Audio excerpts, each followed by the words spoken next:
Assalamualaikum warahmatullahi wabarakatuh. Perkenalkan, nama saya Putri Dini Amelia dengan nomor induk mahasiswa 1915211, kelas BKI 6A, Fakultas Dakwah UIN Sultan Maulana Hasanuddin Banten.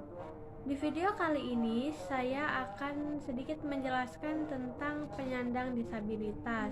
Video ini dibuat adalah untuk memenuhi tugas ujian tengah semester mata kuliah konseling rehabilitasi dengan dosen pengampu yaitu Ibu Raudah. Pembahasan di video ini adalah tentang penyandang disabilitas. Perlu kita ketahui, menurut Undang-Undang Republik Indonesia Nomor 8 Tahun 2016 dikatakan bahwa penyandang disabilitas adalah setiap orang yang mengalami keterbatasan fisik, intelektual, mental, dan atau sensorik dalam jangka waktu lama, yang dalam berinteraksi dengan lingkungan dapat mengalami hambatan dan kesulitan untuk berpartisipasi secara penuh dan efektif dengan warga negara lainnya berdasarkan kesamaan hak. Secara singkatnya dapat kita ketahui, penyandang disabilitas adalah orang-orang yang normal yang memiliki keterbatasan. Di sini ada 3 faktor yang menyebabkan seseorang mengalami disabilitas. Yang pertama, ada faktor sebelum dilahirkan, terjadi ketika anak berada di dalam kandungan. Contohnya seperti uji coba aborsi dan atau tekanan dan penyakit yang diderita oleh ibu mengandung. Yang kedua yaitu faktor saat dilahirkan. Di sini faktornya berawal dari tenaga medis yang tidak tepat dalam menangani kelahiran sang anak. Yang ketiga adalah faktor setelah dilahirkan. Contohnya yaitu ketika anak mengalami penyakit yang berat, kekurangan gizi, dan lain sebagainya. Yang selanjutnya adalah macam-macam atau ragam-ragam jenis dari disabilitas.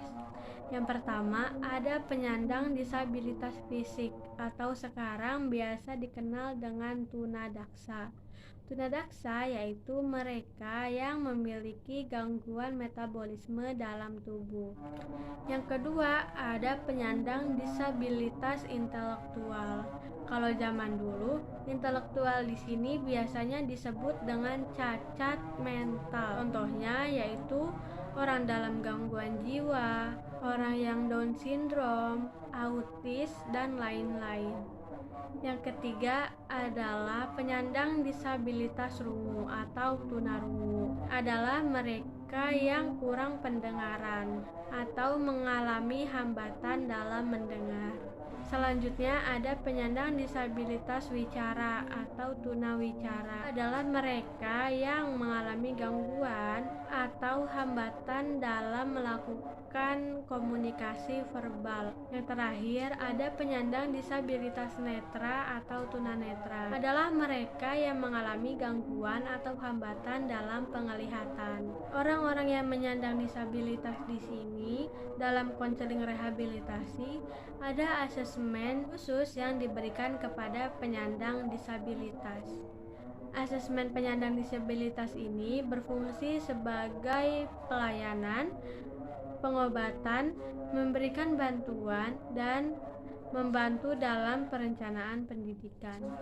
Asesmen tadi yang sebagai perencanaan pendidikan itu tujuan utamanya adalah sebagai penilaian di bidang pendidikan bagi penyandang disabilitas. Di situ tuh merupakan proses agar didapati informasi yang sesuai dalam pengambilan keputusan ketika memilih sasaran dan tujuan pembelajaran, strategi pembelajaran, dan program kerja yang tepat bagi para penyandang disabilitas. Asesmen tersebut itu kita melalui 3 langkah. Yang pertama ada langkah awal atau asesmen awal. Yang kedua ada perencanaan terapi terhadap klien, dan yang ketiga adalah asesmen lanjutan. Bagi penyandang disabilitas, di sini ada beberapa aspek asesmen yang diberikan. Yang pertama yaitu asesmen pengembangan fisik atau motorik. Yang kedua yaitu asesmen pengembangan bahasa. Yang ketiga asesmen pengembangan sosial emosi. Yang keempat asesmen pengembangan kognitif. Dan yang kelima ada asesmen pengembangan akademik. Cukup sekian pembahasan kita kali ini. Mohon maaf apabila ada kekurangan dan salah-salah kata. Terima kasih untuk waktunya. Wassalamualaikum.